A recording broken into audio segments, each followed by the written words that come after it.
스비드리가이로프? 무슨 말을 하는 거예요? 대체 당신이 어떻게... 나는 두 가지 이유로 찾아왔습니다. 첫째로 당신을 오래전부터 들어와서 매우 흥미를 가지고 있었고, 둘째는 대개 동생에게 직접적인 이해관계가 있어서 당신의 협조를 얻으려고 생각합니다. 만약 나 혼자서 아무 소개도 없이 찾아간다면 여동생께서는 어떤 선입견 때문에 마당에서 들여놓지도 않을는지 모릅니다. 하지만 당신의 도움이 있다면 여동생은 잘 고려해주지 않을까 해서요. 난 당신이 싫어요. 돌아가십시오. 나가주세요. 스비드리가이로프는 벼랑간 껄껄 웃었다. 나는 잔꾀를 좀 부리려고 했습니다만 그게 안 되는군요. 당신의 아내 역시 당신이 때려 죽였다면서요? 하고 라스콜리니코프는 거칠게 말했다. 난 단 2대의 채찍질을 가했을 뿐입니다. 그것도 맷자국 하나 나지 않을 정도로. 부디 나를 악랄한 놈이라고 생각진 마십시오. 아내도 내겐 얼마나 상냥한 사람이었는지, 그리고 보니 죽은 아내가 그리워지기도 하는 모양이지요. 그럴지도 모르죠. 정말 그럴지도 몰라요. 그런데 당신은 유령을 믿습니까? 유령이라뇨? 보통 유령 말입니다. 그럼 유령이 나온단 말인가요? 마르파 페트로브나의 유령이 가끔 날 찾아온답니다. 꿈이 아닌 생시에? 그러면요, 3번 다 생시였답니다.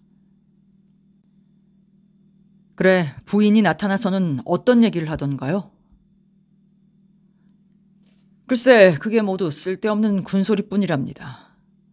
맨 처음 나타났을 때는 방문을 열고 들어오더니 여보, 오늘 너무 바빠서 식당 시계에 태엽을 감아주는 일을 잊으셨군요. 하지 않겠어요. 실은 7년 동안 계속 태엽을 감아주었으므로 어쩌다 내가 잊으면 아내가 일러주곤 했었거든요. 그럼 그 전에는 한 번도 유령을 본 적이 없었나요? 꼭 한 번 보았는데 6년 전에 우리 집 하인이었지요. 그럼 당신은 의사한테 가봐야겠군요. 사실 어디가 좋지 않은지는 모르지만 건강하지 않다는 것도 내 자신이 알고 있습니다. 하지만 당신보다야 내가 확실히 5배쯤은 건강합니다. 그런데 당신은 유령의 존재를 믿습니까? 아니요. 그런 건 믿지 않아요. 라스콜리니코프는 이렇게 외쳤으나 그 음성에는 어떤 노기까지 깃들여 있었다. 그야 유령은 건강하지 못한 사람들에게만 나타나 보인다는 것은 나도 동의합니다. 그러나 유령 자체가 존재하지 않는다는 증명은 아니지요. 어쨌든 존재하지 않아요. 라스콜리니코프는 상당히 화를 내며 주장했다. 예, 잘 알겠습니다. 그런데 여동생 이브도자 로마노브나는 루진 씨와 결혼하게 된다죠. 제발 내 누이에 관한 문제는 말하지 말아주십시오. 당신이 어찌 감히 그 이름을 내 앞에서 꺼내놓을 수 있는지 나는 이해가 안 가요. 만약 당신이 정말 스비드리가이로프라면 말이오. 루진 씨는 내 아내의 친척벌이 됩니다. 당신이 단 반시간 동안이라도 그를 만나보셨는지 혹은 그에 관해 자세한 소문을 들으셨는지 모르겠습니다만 그 사람은 당신의 누이와 배필이 될 수 없는 남자입니다. 내 생각으로는 모든 타산을 물리치고 다만 가족을 위해 희생하려는 마음에서 지금에 와서 당신이 그런 말을 할 수 있다니 당신도 참 어리석군요. 아니, 사실은 철면피 같다고 말하고 싶었습니다. 라고 라스콜리니코프는 말했다. 그런데 지금 난 당신의 누이에게 애정 따위는 조금도 느끼고 있지 않습니다. 그래서 나 자신도 좀 이상하게 여기고 있죠. 그 당신은 무언가 느끼고 있었는데 말이요. 그건 당신의 나태와 방탕 때문이 아닐까요? 라스콜리니코프가 그렇게 말했다. 그래요. 난 나태와 방탕의 혼합물이요.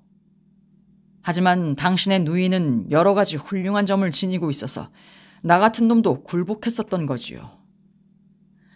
그러나 이건 쓸데없는 소리라는 것도 나는 잘 알고 있습니다. 이제 제발 다른 말은 그만두시고 어서 나를 찾아온 용건부터 말씀하십시오. 나는 외출할 일이 있어서 매우 바쁩니다. 잘 알겠습니다. 실은 나는 1년 전에 마르파가 준 재산을 갖고 왔습니다. 죄송합니다. 나는 루진 씨와 결말을 짓고 싶습니다. 나는 그 사람이 참을 수 없이 싫다는 것은 아니지만 그래도 어쨌든 그 사람 때문에 마르파하고 부부싸움까지 했었습니다. 이 혼담은 마르파가 주선했다는 말을 들었지요. 그래서 이번엔 당신의 주선으로 누이와 만나보고 싶습니다. 당신이 자리를 같이 해주시면 더욱 좋겠지요. 나는 루진 씨와의 결혼은 절대로 이롭지 않을 뿐만 아니라 오히려 손해를 입을 것이라는 설명을 누이에게 해드리고 싶을 따름입니다. 그리고 전번에 여러 가지 불미스러웠던 일에 대하여 사과를 드리고 내가 1만 루블을 증정할 것을 허락해 주십사고 간청하겠습니다. 그러므로 루진 씨와의 파혼에서 생기는 여파를 조금이라도 수습해드리고 싶은 것입니다. 당신은 참으로 미치광이로군요. 어떻게 감히 그런 뻔뻔스러운 말을... 나는 부자는 아니지만 1만 루블이라는 돈이 놀고 있습니다. 저에겐 조금도 필요 없는 돈이지요. 그리고 내가 존경하는 당신의 누이에게 한때나마 걱정을 끼치고 불쾌한 인상을 주었다는데 진심으로 회개하고 있습니다.